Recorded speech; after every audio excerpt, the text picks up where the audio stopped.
Ay, nako mga idol. Dahil 2 beses na nakaigit ang Gilas against Chinese Taipei and New Zealand, ay kinailangan na talaga nilang manalo against Iraq sa final game nila sa first round. Dahil kung hindi, uwian na mga idol. Pareho nang may tigda 2 itlog ang Gilas at Iraq.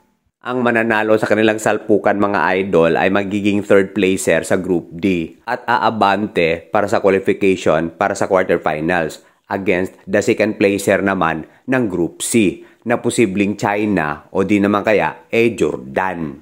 Kung sakali mang manalo ang Gilas against Iraq mga idol, magiging third placer sila sa Group D. At kung sino man yung magiging second placer sa Group C, mapa-China man yan o Jordan, iyon ay magiging kalaban ng Gilas mga idol para mag-qualify sa quarterfinals.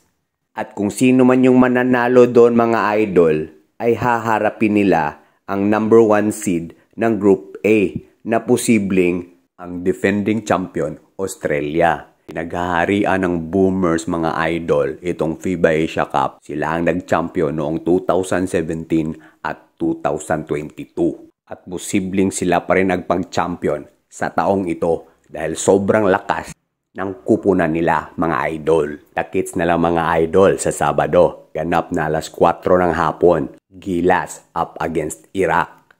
Ang matatalo sa salpukang ito mga idol ay uuwi ng luhaan.